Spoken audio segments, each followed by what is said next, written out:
Welcome back into the GSMC Sports Podcast. We're now going to be shifting from the Western Conference to the East and talking about the Philadelphia 76ers, where obviously the biggest storyline of free agency was Paul George signing with Philly. And there was, I would say, mixed opinions on it. I think that objectively speaking, this was pretty much the only move the 76ers could make at this point to even build themselves into a legitimate contender. And again, I don't know if they ever necessarily fully fell out of that grouping, but I would say they were significantly on a tier below some of the other top teams in the East. Obviously the Boston Celtics, but especially with the Embiid injuries, the Knicks, and obviously it's tough to throw the Bucks into that because they were also dealing with injuries. But, headed into next year, if they didn't sign Paul George, what were you really going to be talking yourself into? And I know that there are still doubts, but, the 76ers are kind of playing it close here in terms of Joel Embiid's now 30 years old. He's never really been healthy in the league from both the regular season to the postseason, and they are going to have to, if they feel like they can win a championship with Joel Embiid as their best player, they have to push their chips in now. And I just don't know how many, good role players they were going to be able to acquire. Now, they've made some other moves as well to try and round out the roster, bringing Kelly Oubre back, who had a really nice year for them last season, adding Andre Drummond. I thought they did an excellent job in the draft with Jared McCain and Adem Bona, but they were still going to need some level of, known reliability. And Paul George maybe hasn't been the number one most reliable star in the NBA the past handful of years, but I think personally the talent is undeniable with PG, and he gets a very bad rep, I feel like, just based off of the fact that he did spend a number of years dealing with injuries, and that has been kind of the entirety of that Paul George, Kawhi Leonard era in Los Angeles was injuries, and the fact that the two of them never ever really lined up in terms of both being healthy at the same time when it really mattered. And I understand that that is a tough investment if you are any team to, especially when Paul George is specifically asking for that fourth year on the end of his deal where he's going to be 37 years old and making $50 million.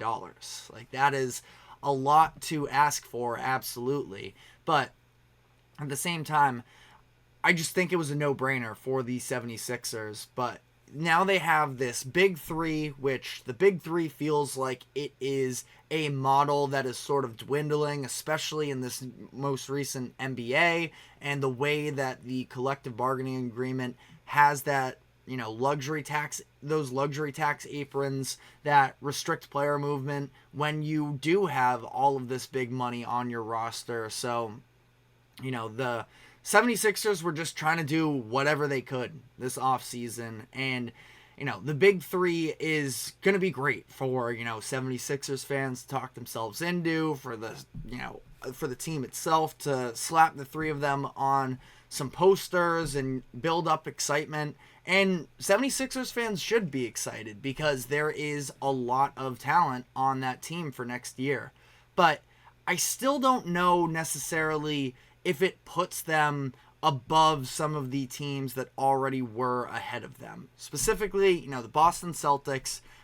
I don't think that there is a team in the East, especially the way that they brought back just about everybody from last year's roster. Actually crazy the way that they were able to retain everything after winning the championship. So they are obviously the golden standard, but behind that as well, you talk about the Knicks, who just added Mikal Bridges. I think the Knicks were already a better team than the 76ers, and they add a player that, has been getting a lot of sort of media fluff over the past week or so, especially, coming to New York. And I know he was technically in New York with Brooklyn, but, being with the Knicks, obviously much better PR there. But even with that, I think he fits perfectly into what their system already is, which is defense first, and he can play in. I mean, you talk about obviously the Villanova Knicks and the chemistry that they are already had last year with Brunson, DiVincenzo, Hart. You add Mikal Bridges into that mix as well. I have no doubts that he's going to be able to fit in there. I think I lean with the Knicks over the 76ers, and then you still look at the Bucks as well, who are a team that a lot of people are writing off. I've been vocal about the fact that I have not loved their offseason so far, but I still just trust the star power of, Giannis is a top 2 player in the NBA, and he has Damian Lillard, who didn't have a great year last season, but at the same time, with the player movement, the adjusting, all of that, taking 2 premier players and having one of them take a little bit of a back seat, there is an adjustment period, absolutely. So the Bucks are going to be back, I think, next year. And again, haven't loved their offseason, but I'm just not going to bet against it. Now, it's definitely a conversation between Milwaukee and Philadelphia of who has the upper hand in a playoff series at that point. We're talking about a playoff series while we're sitting here in July right now, which is a little bit reckless, but when you're talking about the overall hierarchy of the Eastern Conference right now, I think it's clear that, the 76ers can put themselves in that position with just about anybody to be competitive, but they're probably the 4th best team in the East. And I even mentioned the Indiana Pacers, who, again, I continue to say, I feel like the Pacers got a lot of disrespect. Yes, they made it to the Eastern Conference Finals in large part because of some injuries that they faced, that the other teams they played, I should say, faced. But even still, the Pacers are a team that is young, hungry. They have a definitive play style that they all lean into, and it works really well. So, I think that the Pacers would be a really tough matchup, honestly, for the 76ers of just trying to run them up and down the court. Now, Tyrese Maxey can obviously lean into that. He's really underrated, I think, in terms of some of his abilities in transition, but you talk about an Embiid and a Paul George where their bodies haven't necessarily been proven that they can consistently stay healthy. And that is an interesting conversation with Paul George as well, where he, since going to LA, injuries have been a massive part of his story. We just covered all of this. It's interesting to consider whether or not Paul George playing 70 games last year, do you buy into that in terms of he's putting these injuries behind him, that he showed that he can consistently stay healthy moving forward? Or was it more of the idea of he was in a contract year and he knew that he sort of had to? I would like to think that you should just look at it from an optimistic point of view. Say he showed he's capable of staying healthy. And,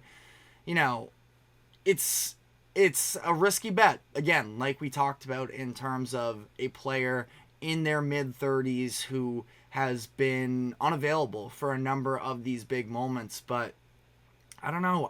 I want to believe in Paul George. He's been one of the most fun players, in my opinion, of the 2010s era.